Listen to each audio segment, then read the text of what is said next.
Today, we're going to discuss the basic positions where most exercises begin. Movement can be initiated from a variety of positions. Posture is a position which one holds their body when standing, sitting, or position it in a way appropriate to the body movement that is desirable kneeling, lying, or for a specific work. Maintaining a good posture is vital to your overall health. Unknown to many, a good posture is just as essential as a healthy diet, sleeping comfortably, and exercising. Good posture ensures that your body is well poised to undertake daily tasks with more vigor and energy, all the while keeping away fatigue. It is a core pillar to your overall physical health. The following slides will show you the different standing positions. Feet together or feet parallel. The feet are about 1 inch apart, toes pointing forward, arms at the side. Stride position. The feet are apart about 12 inches wide. The stride may be made wider than 12 inches. The weight of the body is on both feet and the trunk is at the center, arms at sides. Lunge position. Bend on knee, the other leg straight, weight on both feet, hands on hips. Lunge position. Half knee bend. Feet together, bend knees to about 45-degree angle, feet flat on the floor, body erect, hands on hips. Full knees bend or squat position. The knees are fully bent. Sit on the heels of the feet. The weight of the body is on the balls of the feet, hands on hips.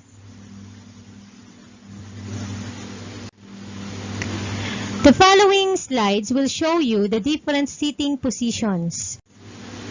Long sitting positions. Sitting with legs extended forward, toes pointed, trunk erect, hands on hips.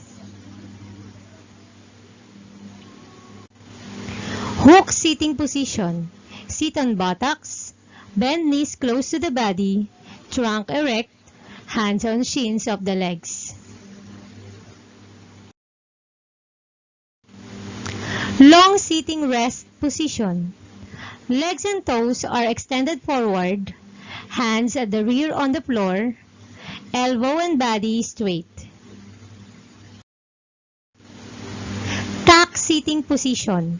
Sit on buttocks, bend knees close to the body, round back so that the forehead and the knees are in contact, hold shin of the legs. Stride sitting position. Sitting on buttocks, spread legs apart, trunk erect, hands on thighs. Side sitting position. Sitting on buttocks, bend right or left leg in front, other leg extended, hands on knees.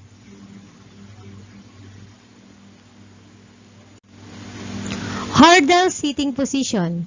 Sitting on buttocks, bend right or left leg at the back about 90-degree angle, the other leg extended diagonally forward. Heel sit. From kneeling position, sit on the heels of the feet, toes pointed, hands on hips. Cross sitting position. From sitting position, bend both your knees and cross your legs, hands on your chest or shoulders.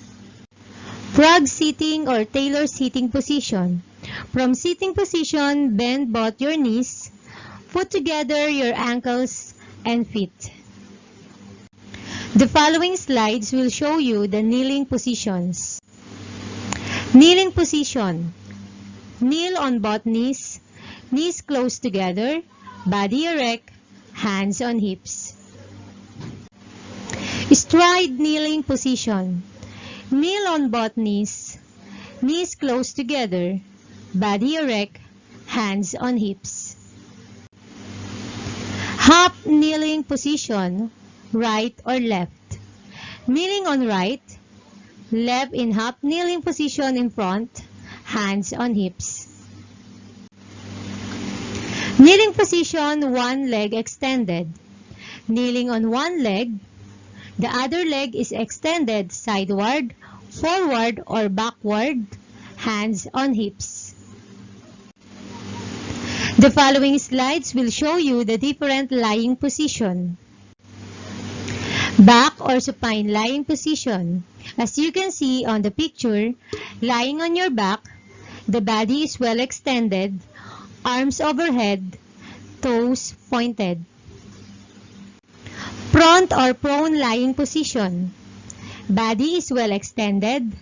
Front of the body is in contact with the floor, as you can see on the picture. Toes pointed, arms forward. Side lying position. The body is well extended. Side of the body is in contact with the floor. One hand on the floor overhead. The other hand bent close to chest, palms on the floor. Toes pointed, as you can see on the picture. Hook lying position. In the back lying position, bend your knees. Feet close to the buttocks and flat on the floor, arms overhead. Tuck lying position. Lying on your back, pull the knees close to the forehead. Hold the shins of your legs, as you can see on the picture. The following will show you the arm support positions. Number 1, we have the supine or back arm support. From a long lying position, lift the body with straight arm support. As you can see on the picture, body, legs, and toes are well extended and one straight line. Next is the prone or front arm support. From a front lying position, lift the body to the front arm support. As you can see on the picture, body, legs, and toes are well extended and in one straight line. Side arm support. The body is supported with the right or left arm. The body is well extended in one straight line, as you can see on the picture.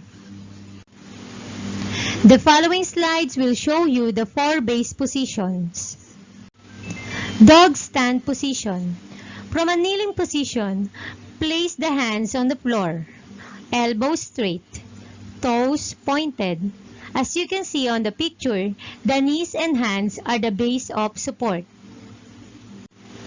Next is the bridge stand position. From a hook sitting position, lift the trunk. As you can see on the picture, legs and arms in the right angle with the trunk are the base of support. The following slides will show you the different hand positions. Hands on waist. Place hands on your waist, fingers pointing front, thumbs pointing backward. Hands on chest. As you can see on the picture, the palms are facing downward, thumbs touching the chest, elbows in line with the shoulders. Hands on shoulder.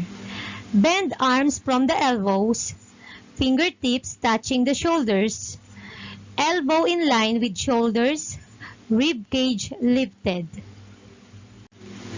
Hands on neck. As you can see on the picture, bend your arms from the elbows, place hands behind the neck, fingertips meeting each other, elbows in line with the shoulder. Hands on hips. Place your hands on your hips. Your thumbs should be pointing back, fingers pointing front. The following will show you the different arms positions. Arms forward. As you can see on the pictures, raise your arms forward with palms facing each other. Hands in line with the shoulders. Elbows slightly extended. Arms sideward. As you can see on the picture, raise your arms sideward. Your palms facing down, fingertips in line with the shoulder. Arms upward. Raise your arms upward. Palms facing each other, elbows touching the ears, the whole arm in line with the body. The following pictures are the arms oblique positions. We have the forward downward, backward downward, sideward downward, and sideward upward. Arms in T positions. As you can see on the picture, we have T position and the reverse T position. Let's recall the different safety measures before and during the physical activities. The following safety measures should be observed before and after the physical activities. The testing area should be free from any obstructions. Students with certain illness or not in good health conditions are not advised to do the physical activity. Avoid heavy meals before doing physical activity. We should have proper warm-up exercises before the activity and the proper cool-down exercises after the activity. Wear proper PE or sports attire during the physical activities. Remove any body accessories to prevent injury. And lastly, we should have a water break in between the physical activities.